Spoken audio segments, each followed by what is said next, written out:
ওং গণেশায় নমঃ। ওং গণেশায় নমঃ।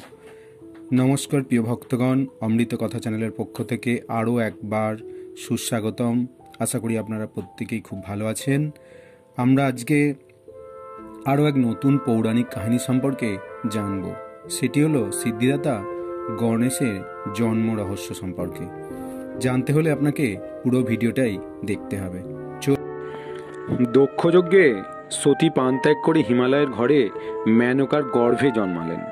তারপর বহু তপস্যা করে শিবকে আবার পতিরূপে লাভ করলেন।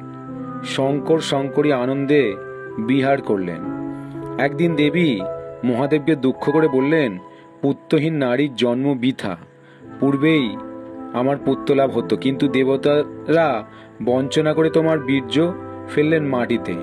তারপর অগ্নি থেকে কুটিলা, তারপর সরবনে পুত্র জন্মালো কার্তিক, কিন্তু আমার গর্ভের তো কোনো সন্তানই নেই।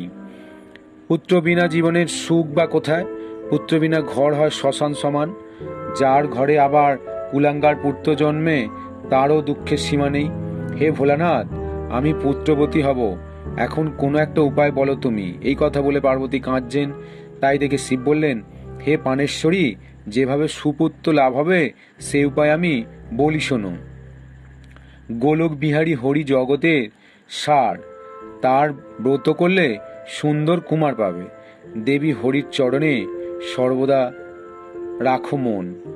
দয়া সাগর হরি বিশ্বের কারণ। দেবী বললেন, হে নাথ, আমি নিশ্চয়ই হরিব্রত করব পুত্র কামনায়। ব্রতের বিধান বলুন আমায়। তারপর শিব পার্বতীকে ব্রতের বিধান জানিয়ে দিলেন। হরিব্রতে কোনো কোনো দ্রব্যের প্রয়োজন, পূজা মন্ত্র কবজাদি সবই বললেন। তারপর দেবী বিধিমতো সবই করলেন। ভক্তিভরে শ্রীহরি স্তব্ধ করলেন। দিব্যরূপে দেখা দিলেন শ্রীহরি। তার শিরে সিকি পাখা, গলায় বনমালা, হাতে মোহন বাঁশি, বক্ষেতে কৌস্তম্ভ, সুচারু সুকেশ জল বরণ। তার রূপে ছটায় 10 দিক আলোকিত হয়ে উঠেছে। বাম পাশে পরমা সুন্দরী রাধারানী।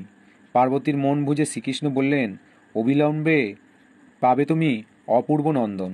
বরদান করে রাধাকৃষ্ণ অন্তর্নিহিত হলেন। হরিদত্ত বরে পার্বতী আনন্দে মগ্ন। এদিকে শ্রীহরি চিন্তা করলেন, যদি পার্বতীর গর্ভে পুত্র জন্ম হয় সে হবে মহাবলবান, দেবতাগণকে বহু কষ্ট দেবে।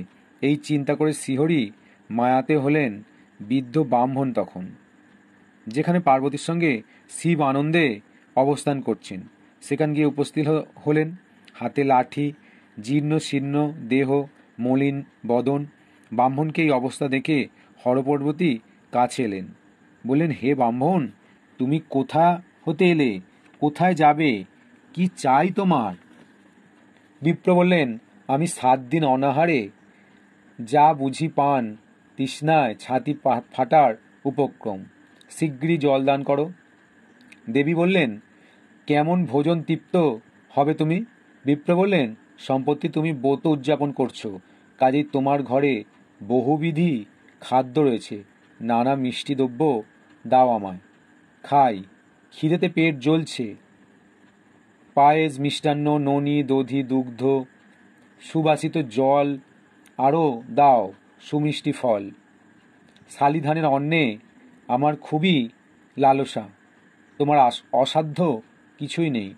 জগতের মাতা হয়ে তুমি পুত্রলাভের আশায় গোলকপতিকে সদাই চিন্তা করছো। হরিব্রত করে তার বড় লাভ করেছো তুমি। যুগে যুগে কৃষ্ণই তোমার পুত্র হবে। এই কথা বলে বিপ্ররূপী কৃষ্ণ অদৃশ্য হলেন। হরপর্বতী আর ক্ষুধার্ত ব্রাহ্মণকে দেখতে পেলেন না। বহু খোঁজ করেও তার দেখা না পেয়ে পার্বতী কাঁদতে লাগলেন। হায় হায়, ক্ষুধার্ত ব্রাহ্মণ কোথায় গেলেন? খিদের জ্বালায় তিনি কত কষ্ট পাচ্ছেন। শিবকে বললেন, হে নাথ, তুমি আগে সেই ব্রাহ্মণকে খুঁজে আনো। তাকে আহার না দিয়ে আমি স্থির হতে পারবো না। যার গৃহ থেকে অতিথি ফিরে যায় তার জন্ম বৃথা। পিতৃগণ তার দেয়া পিণ্ড গ্রহণ করে না।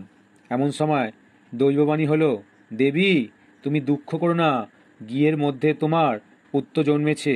শ্রীহরির আরাধনা করে তার ফলস্বরূপ পেলে এই কুমারকে। অতিথির বেশে হরি এসেছিলেন তোমার কাছে, তিনি তোমার পুত্ররূপে গিয়ে এসেছেন। দৈববাণী শুনে পার্বতী দ্রুত গিয়ে প্রবেশ করে দেখলেন অপূর্ব শিশু ঘর আলোকিত করে আছেন গৃহ মাঝে। মনের আনন্দে কোলে তুলে নিলেন পুত্রকে, ঘন ঘন চুম্বন দিলেন বদন কোমলে। শিব এলেন, দেখলেন সেই অপরূপ শিশু, কাঞ্চন বরণ তেজে সূর্যের সমান। শঙ্করকে বললেন, দরিদ্র ধন পেলে যেমন আনন্দিত হয়, তেমনি পুত্র লাভ করে আমার আনন্দ। শিব বললেন, দেবী, তোমার পূর্ণ ফলেই আমার এই সুন্দর পুত্রের মুখ দেখতে পেলাম। এখন পুত্রকে তুমি স্তন দুগ্ধ দাও। দেবী তখন মনের আনন্দে পুত্রকে স্তন দান করলেন। তারপর শঙ্কর ও শঙ্করী পুত্র লাভের জন্য মহা উৎসব করলেন।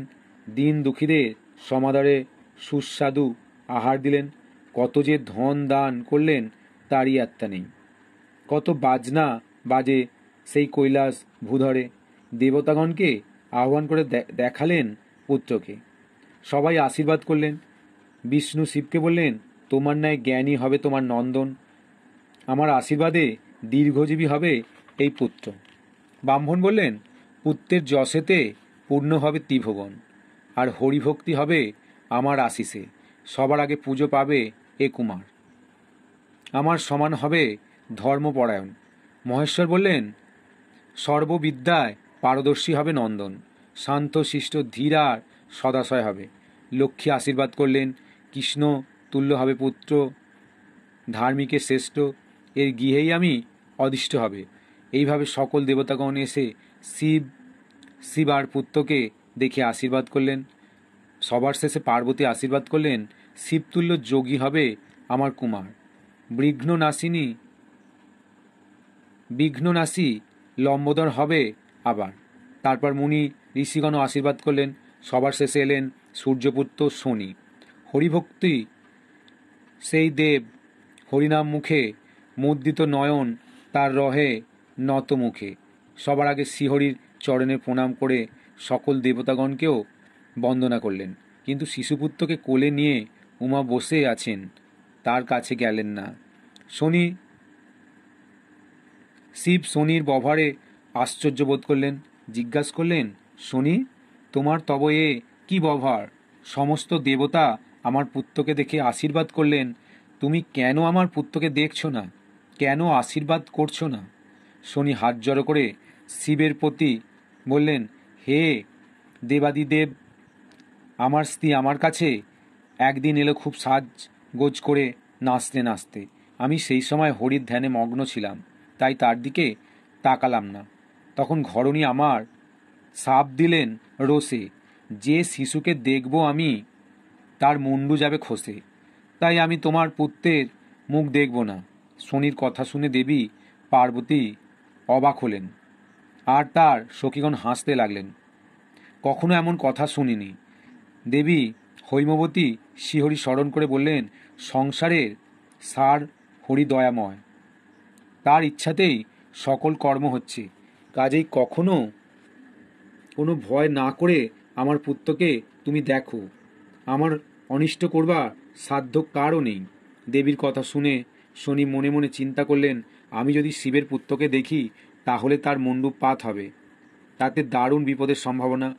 আবার যদি না দেখি তবে দেবী কিংবা মহেশ্বর আমাকে অভিশাপ দেবেন, কাজেই কোনো দিকে না তাকানো আমার মঙ্গল।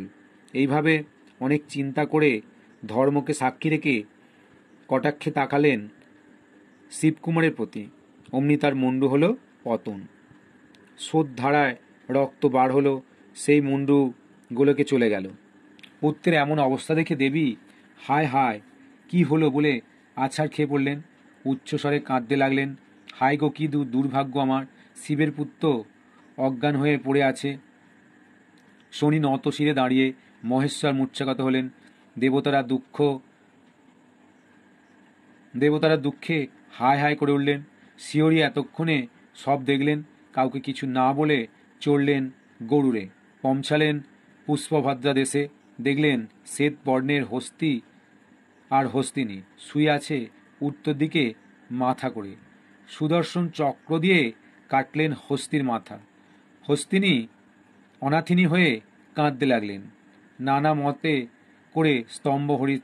তখন হরির অন্তরে তবে দয়ার উদ্রেক হলো। ছিন্ন মুণ্ড থেকে আরও একটি মুণ্ড তৈরি করে সেই হস্তিনীর মাথায় জোড়া দিলেন। ছিন্ন মুন্ডু থেকে আর একটু মুন্ডু তৈরি করে সেই হস্তির মাথায় জোড়া দিলেন জীবনদান কৃপা দৃষ্টি করে। তাড়াতাড়ি ফিরেলেন কৈলাসে। পার্বতীর কোল থেকে তার পুত্রকে নিজের কোলে নিয়ে হাতির ছিন্নমুণ্ডু জোড়া লাগালেন। পুনশ্চ জীবিত হলেন শিবের কুমার। শিবার আনন্দে আর ধরে না। দেবতাগণের আনন্দের সীমা নাই। দেবী গজাননকে কোলে নিয়ে তার মুখে ঘন ঘন চুম্বন করতে থাকলেন। দেবীকে উদ্দেশ্য করে শ্রীহরি বললেন, যত জীব জগতের মাঝারে সবার প্রধান যিনি জগৎ জীবন, তারই স্কন্ধে হল গজেন্দ্র বদন তোমার নন্দন, সেজন্য কোনো দুঃখ করো না। তখন দেবী আনন্দে পুত্রকে স্তন পান করালেন। পুলকে গণেশ করে মাতৃদুগ্ধ পান। সকল দেবতাগণ গজাননকে আশীর্বাদ করলেন। শিবার মনেও আনন্দ পুনরায় পুত্র লাভ করে। কিন্তু সহসা দেবী পার্বতী শনির দিকে তাকিয়ে ক্রোধে করে বললেন, তোমার জন্য আমার পুত্র গজমুণ্ডু হলো, আমার বাক্যে তুমি হবে বিকলাঙ্গ। দেবীকে এভাবে অভিশাপ দিতে দেখে কাশ্যপ দুর্গাকে শাপ দিতে উদ্যত হলেন। তা দেখে ব্রহ্মা তাকে নিবৃত্ত করলেন। দেবতাগণ পার্বতীকে বললেন, দেবী ক্ষমা করাও সূর্যের নন্দনকে। তারপর কাশ্যপ দেবীকে বললেন, আমার নাতি শনি, তাকে বিনা দোষে শাপ দিলে কেন দেবী? সে ধর্ম সাক্ষী রেখেই তোমার পুত্রকে দেখেছে। ধর্মরাজ বললেন, দেবী শনি তোমার আদেশেই তোমার পুত্রকে দেখেছে, তার দোষ কোথায়? তারপর বিধাতা শনিকে পার্বতীর কাছে নিয়ে গিয়ে বললেন, হৈমবতী তুমি শনিকে ক্ষমা করো। এভাবে সকলেই যখন দেবীকে অনুরোধ করলেন, তখন দেবী পার্বতী বললেন, অভিশাপ মুক্ত হলে সূর্যের কুমার মহাযোগী হবে সে। শনির শরীরে কোনো রোগ জ্বালা থাকবে না, কিন্তু একটু খুঁড়িয়ে চলবে। তারপর শনি দেবী সহ সবার চরণে প্রণাম করে চলে গেলেন। ষোড়শ প্রচারে গণেশের পূজা করলেন সকল দেবতা। গলায় যজ্ঞসূত্র, বনমালায় অপূর্ব শোভা। সকল দেবতা উপহার দিলেন। সাগর মাথায় মুকুট দিলেন, ব্রহ্মা দিলেন সিংহাসন, শিব যোগপাট্টা, ইন্দ্র কুমণ্ডলু, বরুণ দিলেন সোনার কুণ্ডল, চণ্ডাল দিলেন মণিহার, জলপতি দিলেন চক্র, মহালক্ষ্মী দিলেন রত্নহার, বসুমতী দিলেন মুষিক বাহন। সকলে গণেশের অর্চনা করলেন।